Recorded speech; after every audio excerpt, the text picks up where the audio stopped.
So, welcome to Researcher's Desk. Today we have with us from Royal Holloway in London, we have Laurie Parsons, who's going to be talking with us and sharing his experiences with the topic carbon colonialism. Laurie, it's a real pleasure to welcome you to Researcher's Desk. I thank you so much for taking your time to be with us today. What I'm going to do now is I'm going to turn my own camera off. Should there be any technical issues, I'll just suddenly appear. So the floor is yours. A warm welcome to Researcher's Desk. And if you want to Thank go you, ahead. Alistair, and to everyone. It's great to be here. Thank you so much for the invitation. I'm going to just share my screen now. So hopefully this will all pass off without a hitch. Looks good. Right. Okay, everybody. So thanks so much once again for coming to this talk on carbon colonialism, which I expect in many ways is quite a lot to get one's head around. Certainly it is for me. You have carbon on the one hand, a fundamental element. On the other, you have colonialism, the political economic system which has reshaped our entire planet over the last 500 years. Now, you put these two things together and it's an awful lot to think about.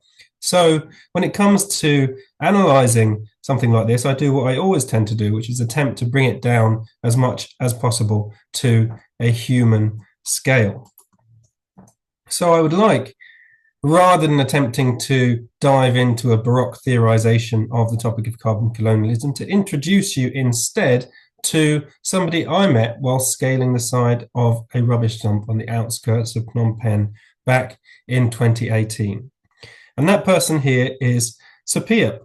Sophia is in many ways a very normal person. She is in her 40s, a mother of three children, working hard to pay off the loan on a small house that she built near to the dump. But what I discovered in the course of talking to Sophia is that in addition to her normality, she's also very exceptional in some ways, and not least in one way, which is that Sophia, as I came to realize before long, is in fact invisible. And after a few minutes of talking to Sophia and a few months of thinking about her life collecting rubbish on that dump, I began to realize that actually this invisibility of her life and livelihood is not an exception. That in fact, when it comes to sustainability, invisibility is in fact the norm. And it's actually fundamental to our global economy. That's what allows brands like Puma to claim they're making forever better whilst failing to improve their pre-production waste disposal beyond something that looks like this. What allows brands like Adidas to claim to be ending plastic waste while not even ending it in the very first stage of disposal outside of their factory. Which allows brands like Nike to entreat us to move to zero or move to net zero whilst failing even to move their own pre-production waste more than a few meters from the gates of the garment factories in which they produce it. And once you begin to be confronted by these sites on a day-to-day basis, it's all quite enough to make us a little bit cynical. And not only about the brands, by the claims made by particular leading global brands, but even the fundamental numbers which shape our understanding of sustainability. Now, in the UK, we have some numbers which are actually very similar to those posted by Sweden. And this is one particularly famous number, which you may remember from COP26, of course, the last major milestone COP, which occurred in 2021 in Glasgow in the UK. And this 43% is, of course, the headline decarbonisation figure, which indicates the percentage by which the UK economy has diminished the total output of carbon in a given year since 1990. Now, this was, of course, presented by the man pictured here, former Prime Minister Boris Johnson, as a world-leading British achievement. And on the face of it, if you take it at face value, in fact, it does rather look impressive. It actually means that the proportion of carbon emissions released by the UK economy had actually fallen back to the same level as 1890, the 19th century, when the streets of London looked like this. But of course, aside from the rhetoric of former Prime Minister Boris Johnson, this isn't in fact something which is seen as a uniquely British achievement.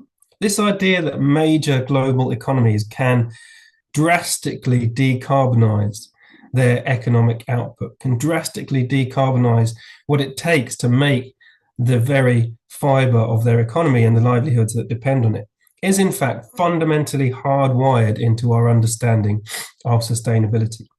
And not just in a political sense, but in a scientific sense. That's why we have models such as this, the Kuznets environmental inverse U, which fundamentally underpins how we think of sustainability.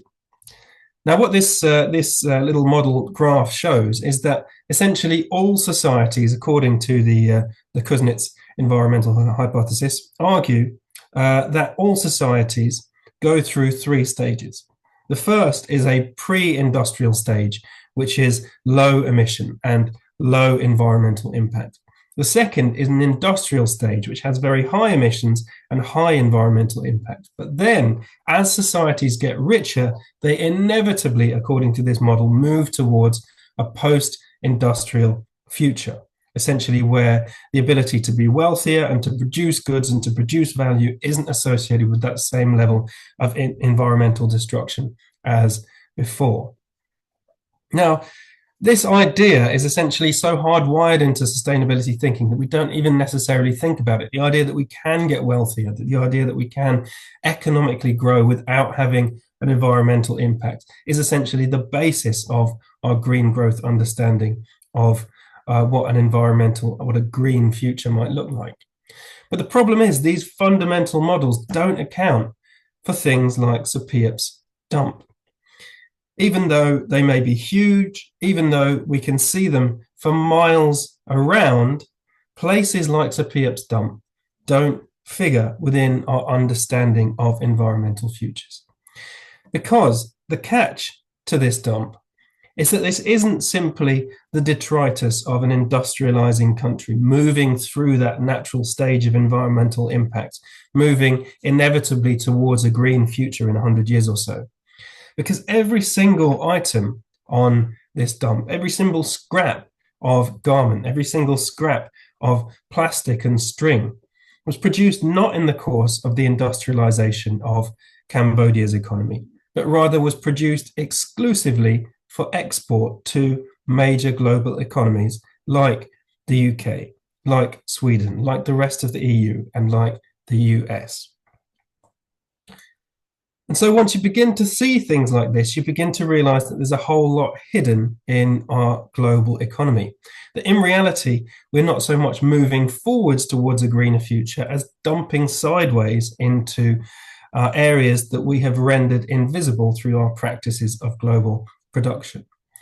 And it's not just waste. What you're seeing here is once again a garment factory in Cambodia, but one in which tens of thousands of tons of illegally deforested forest wood are delivered and burned every week in order to make the steam, to iron the clothes, in order that they look nice when they arrive on our shelves in the UK, in Sweden, in the EU, and in the US.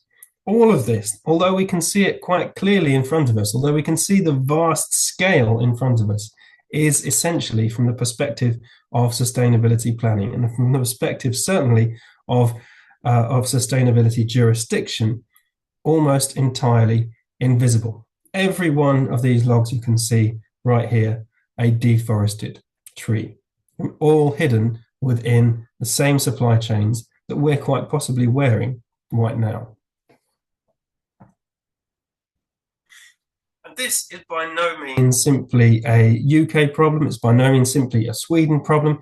What we have here is a function of many global northern economies, whereby the industrialized capacity of that economy has essentially moved from an internal production, an internal industrialization model to an external one, whereby rather than making the goods that we eat, make, and wear on a daily basis within our borders, we now almost, in large part, import all of those goods into our borders.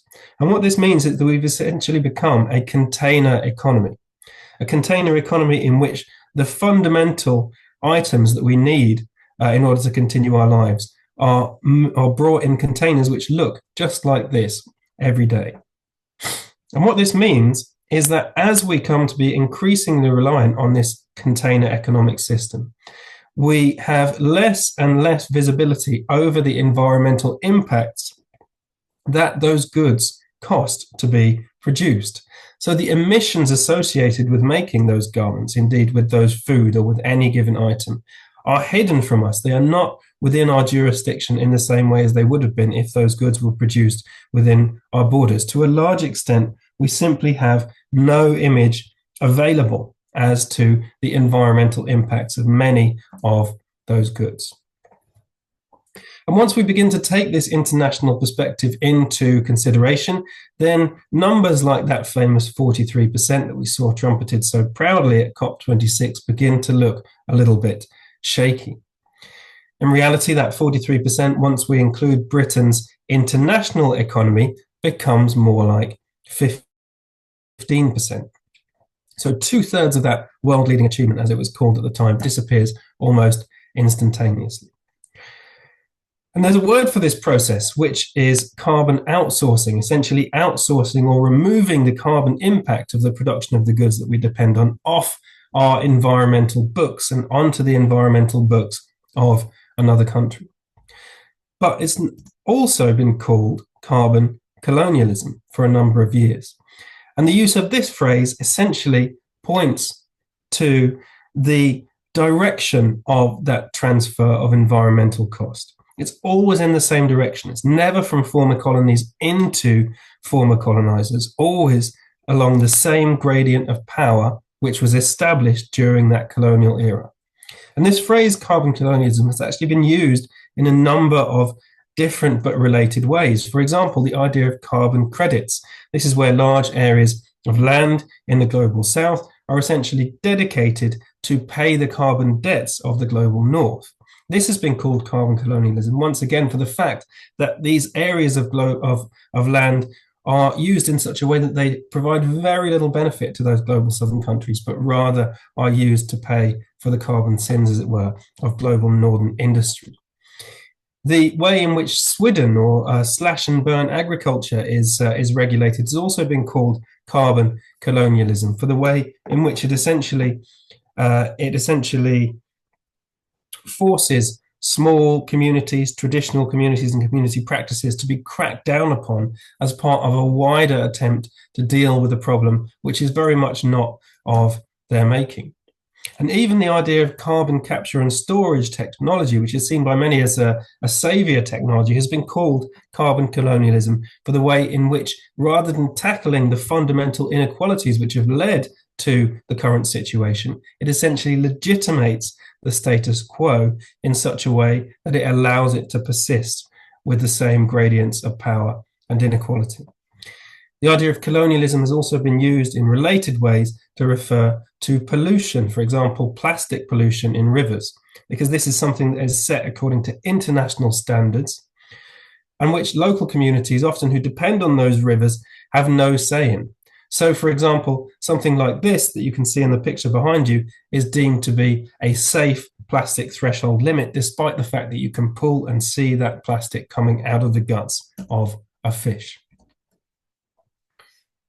Now, these uses of the term carbon colonialism have proliferated in recent years. They've begun to be applied with increasing frequency and in increasing numbers to different areas of our sustainable or unsustainable economy. And what I've attempted to do in my recent book is really to try to bring these together to understand, is there something that connects all of these different uses of the term colonialism in relation to environment and carbon? Or are they simply separate instances which have emerged separately and endogenously? And as I argue, what essentially connects all of these different uses of the term is a disparate but mutual realization of the globality of our connected environment. That as our world has become ever more interconnected by our global economy, the environmental impacts of that global economy, the environmental pressures that we feel as people and that communities around the world feel, are no longer separate phenomena. They are connected by those gradients of power and economy, which fundamentally structure our world in multiple ways. And once you begin to understand this, then it opens up a whole new area of thinking about environmental risk and environmental pressures. Because, of course, whilst we are living in many ways, unprecedented times in terms of the technological leaps which have led us to a period of interconnectivity like we've never seen before, the capacity to have a Zoom call which between New York and Singapore, which literally crisscrosses hemispheres in real time such that you wouldn't even notice a delay. These are technological innovations, the like of which we have never seen. However, those innovations rest on the grooves of previous economic and political patterns, which we can quite clearly see once we dig into the historical political economy. For example, the way in which our current political economy was established has a lot to do with the development of the cotton industry back in the late 18th century, which was reordered by British government planners at that time and in the early 19th century in order to wrest control of the cotton industry away from South Asia. This was because at the time, cotton was the absolutely in-demand item in the British Isles. This was something that was seen as far better by the nascent but growing middle class than the domestic wool, which could be produced in the UK. And it could be produced at very high quality and very cheaply by South Asia. And yet so many pounds were flowing out of Britain at the time that this was seen as a balance of payments crisis by British planners. So British planners and governors sought to wrest control of this industry of cotton away from South Asia. The problem was, of course, they didn't have the climate to grow any cotton. They didn't have the space to grow any cotton. They didn't have the population to do it.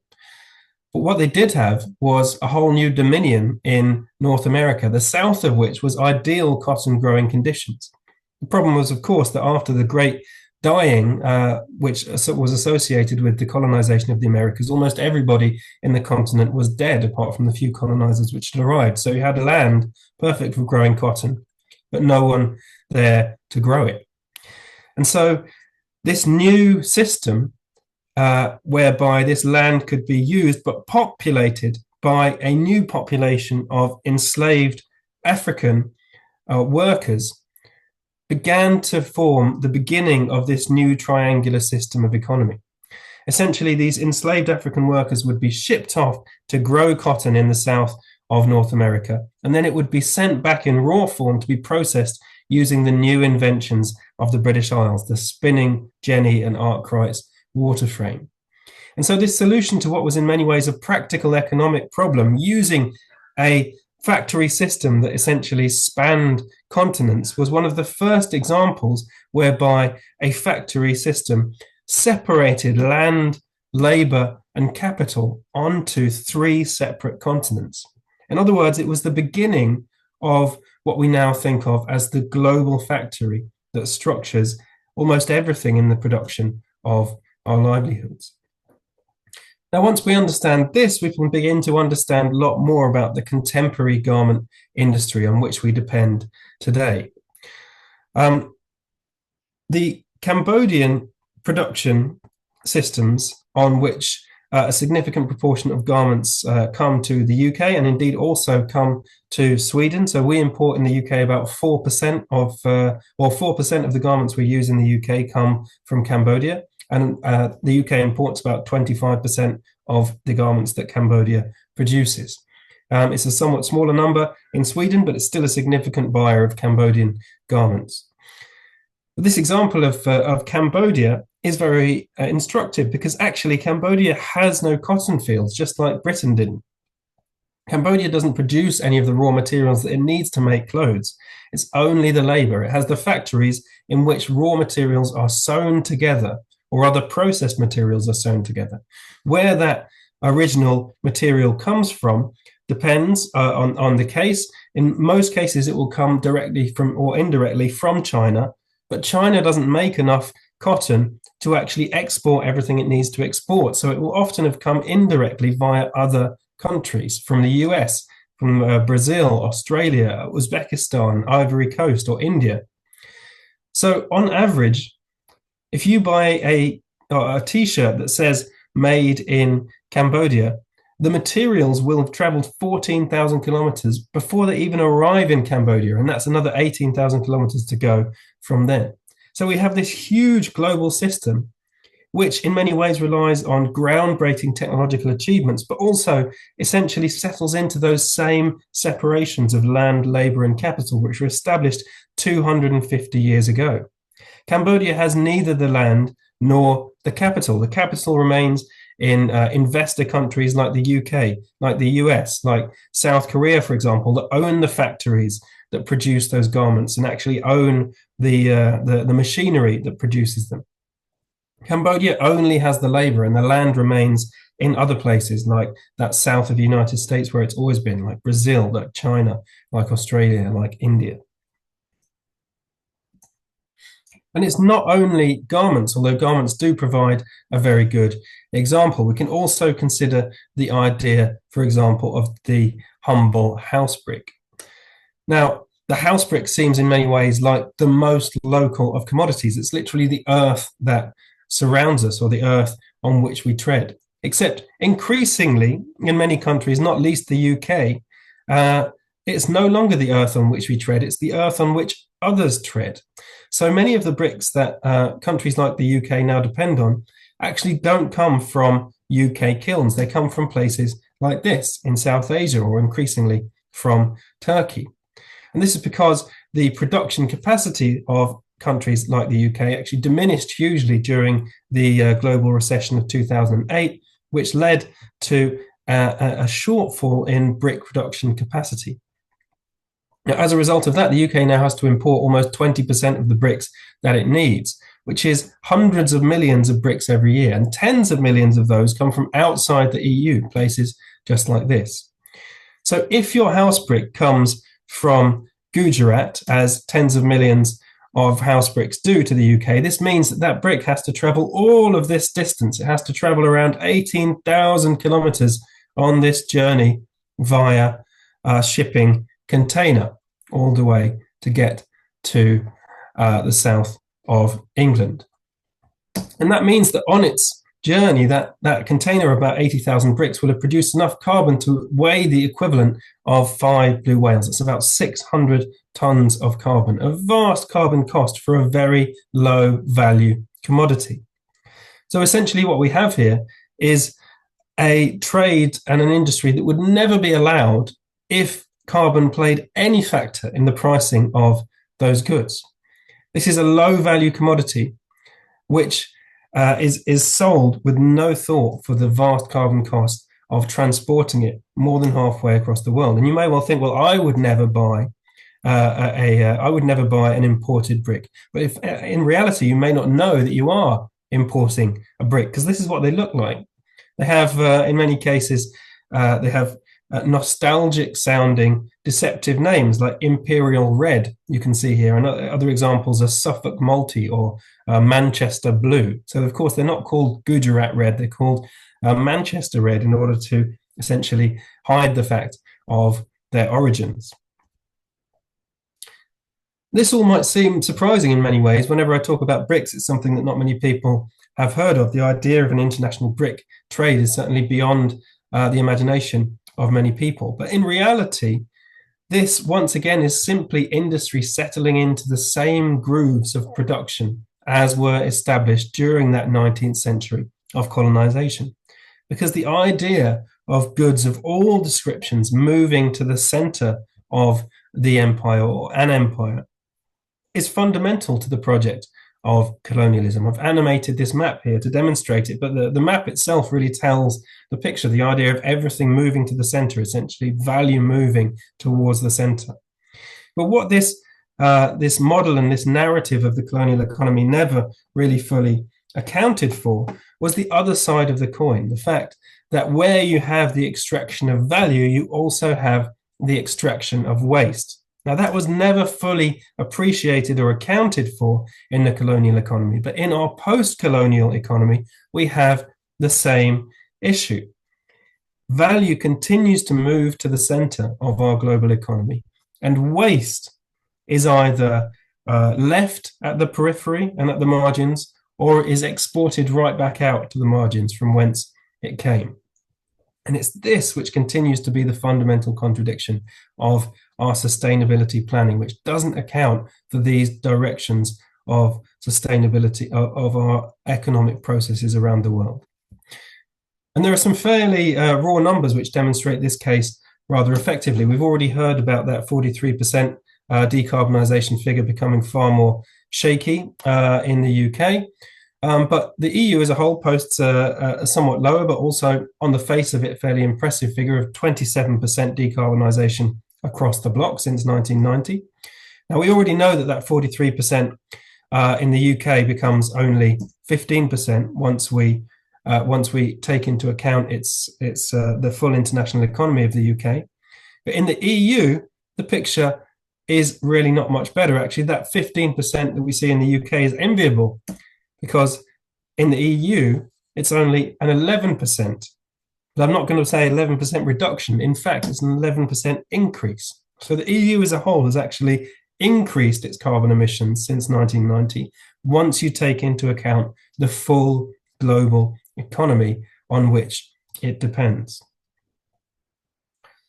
Now, this is bleak enough in and of itself, but there's also the issue of waste, not just of emissions. And plastic waste has increasingly been an issue of considerable importance in recent years, because this is something that in the noughties, and certainly by the mid-noughties, has become a major process, the idea of exporting plastic waste back to global southern countries in huge numbers. So the amount by which the UK exports plastic waste has increased by 600% since the year 2000 and by 200% since the year 2000 in the EU.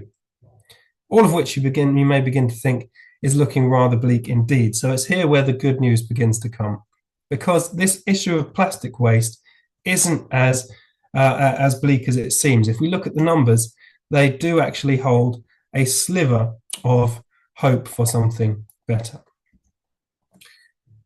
And that hope is based on a rather unfashionable technology, which doesn't tend to figure so much in the sustainability conversation as it should. And that unfashionable technology is the law. Now, in 2017, China banned the import of plastics, as we've seen there, the exporting of plastic waste back to countries in Asia predominantly. And that was followed up very quickly by the EU, which banned single-use plastics in 2021. And in 2023, the UK followed suit to ban single-use plastics. Now, just look what that did to the graph of plastic use in the UK. By 2010, already that plastic use had begun finally to decline after 10 years of rapid, almost exponential increase. In the EU, that curve is even more dramatic. So you can see, although we have 200% up as a headline figure since 2000, in reality, it's vastly down from the peak at 2010. The export of plastic has been hugely curbed by those legislative achievements, and worldwide it's the same story. Plastic exports are increasingly being cracked down on in a meaningful way. But the problem, of course, that we face under climate change is that plastic alone will not save us. We have to do something about carbon emissions. And if we look at that curve here, it doesn't look anything like as comforting or as inverse U-shaped as we would like. That looks like a pretty linear increase in carbon emissions that you can see here. And that's despite global agreement after global agreement across 20, 30 years, legislating apparently ever more stringently. So what fundamentally is the difference between our capacity to tackle carbon and our capacity to tackle plastic? Well, as I argue, it's all about our capacity to view this as a global issue. The issue of plastic was recognized as a global problem and that needed to be tackled by multiple global actors. And yet when we think about emissions, we still continue to see them as domestic, when in reality, the majority of them are international and increasingly moving in that direction. So despite the fact that we know that we need to legislate something like plastic internationally, when it comes to carbon, we legislate almost invariably within the borders of a single state, which may make sense when you see your world like this. But in reality, the economy of a country like the UK, or indeed very much like Sweden also. It's not like that at all. It's really merely one node within a vast interconnected network of economic actors. So if we want to be serious about tackling the impact of our economy, we have to think internationally. Now, this was something that for many years was seen as impossible, and yet there is light at the end of the tunnel. In 2017, the French Loi de Vigilance was the first supply chain law to even think about the idea that there could be such a thing as responsibility for the impact of a supply chain, which led to France. That's a very weak and toothless act, but it was the first of a series which are beginning to make a difference. The UK Environment Act, not much better at all, was passed in 2021, but it was at least something. And then finally, in 2023, the German Supply Chain Act, now potentially being rolled out to the EU, is the first act that gives any powers to communities affected by the environmental impact of supply chains of companies trading in Germany, the capacity to actually challenge them in theory in a German court. Now, I'm told by German colleagues and associates that it's absolutely full of holes and by no means perfect. I accept this, but I see a progression towards that global thinking, which in my view at least is the beginning of light at the end of the tunnel for communities like Sophia, who for so long have been invisible in our sustainability thinking.